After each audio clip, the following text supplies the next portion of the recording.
on an airplane for that long, or you don't mind? And what can I do? What can you, I know. How do you fly to Europe, for example?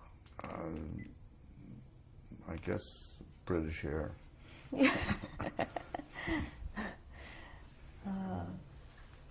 Is that okay? Where in Bulgaria? Sorry? Where do you live in Bulgaria? In Sofia. Oh, Sofia. The capital. There's a lot of film being shot there now. Now, yes, A great too deal. many, because it's Too cheaper. much. Yes, I know, they get tax benefits. Yes. Why don't you come to Give me film a- your... Give me a script. No, you will be a director soon, but where would you make your movie? Here. No. Wherever the good script takes place, I will go to. How did you get the main role in the TV series Luck? Because you are the producer, or it was just luck? Did you go on an audition? It was just luck. They came to me, David Milch, the writer, and Michael Mann, the executive director. They asked me to play the part. I asked to be a producer because it gives you the power to be in the cutting room and to at least give your opinion as to which takes they should use if they're using takes of you that you feel can be bettered. That's the real power of a producer. It gets him in the cutting room. Do you understand? What? Yes, of course. And what do you want to show the public with this film? I think what the writer wants to show the public is he's using the metaphor of racing for in a sense for what life is that we depend on what we call luck. We look forward to luck. We think of luck as being the thing that's going to solve our problems. If we win the lottery, that's incredibly good luck. If we win at the races, that's incredibly good luck. And we forget the biggest luck of all, and that is because there is a spiritual spine to this series, and that is to wake up every morning, to be able to breathe, to be able to see, to be able to have those faculties that you had when you went to bed the night before, to wake up in the morning and your loved ones will also live another day. That is supreme luck, and that is the luck that we take for granted. That is the luck that goes unnoticed to us, that to the degree that we feel we have to replace it with an artificial symbol of luck, which seems to always involve money.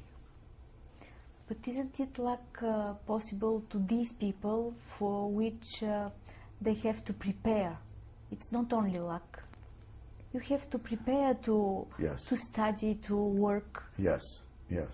And then you will be lucky, perhaps. I don't know. Yes, but even if you're not, the idea is to do what you're passionate about.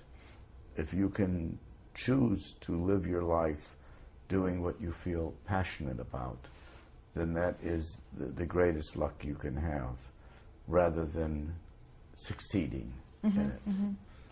What is the most surprising thing you learn about the horses in this film? It's a wonderful question, because I knew nothing about racing.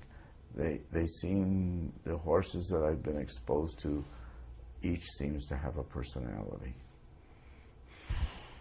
Human-like personality. Yes. And they are magnificent creatures. They have 1,200 pounds that they are carrying on very thin legs, and they are running at between 35 and 40 miles an hour. And they actually, these thoroughbreds, are super athletes, and people that are involved with these horses seem to feel that they know, meaning the horses, that they are thoroughbreds. They know that they have been given a gift from God. Have you ever bet on horse racing? I had never bet on horse racing until I went to the track with David Milch.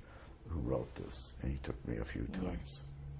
And my last question, you became extremely popular in Bulgaria with your film Kramer vs. Kramer.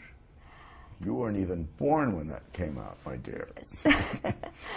But when we see it in Bulgaria, we live behind the Iron Curtain. Yes. And very few films from the other world came in Bulgaria. Yes. And Kramer vs. Kramer was one of them. How do you feel that you have a great impact over perhaps 7 million people in a country that you have never been? It's a wonderful question. It's all a dream to me. It's all an abstraction to me. One of the things I have failed to do was to visit most of the earth. I think I've been to fewer places than most people I know at my age, whether they're in the same field I am or not. I have tried to be a good family man, a good father and a husband, and I have 6 children, and I have tried to be with my family as much as possible. Consequently, I've only gone to those parts of the world where I've been asked to work in. So I don't know the Balkan countries, I don't know the Middle East, I don't know the Orient. I am truly ignorant of my own planet, and I'm not proud of it. But when you say, how does it feel to be known in your country, in Bulgaria, of 7 million people, and I've never been there, the first thought I had when you were formulating the question was, what's the matter with me? Why didn't I go there? How stupid of me.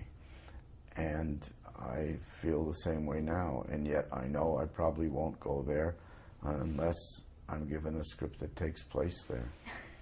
And that's it's one of the things I regret about myself, because I should have gotten to know my planet by this point, and I haven't, and I'm sorry.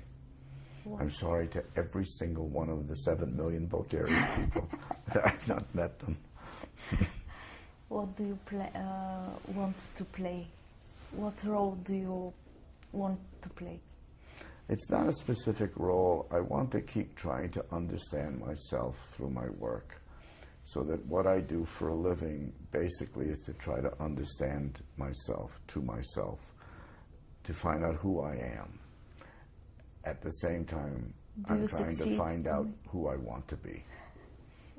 I'm sorry? Do you succeed in learning this one? No, and I think that's God's plan. His plan is that you die not knowing that much about yourself. He or she is a very whimsical entity. Thank you.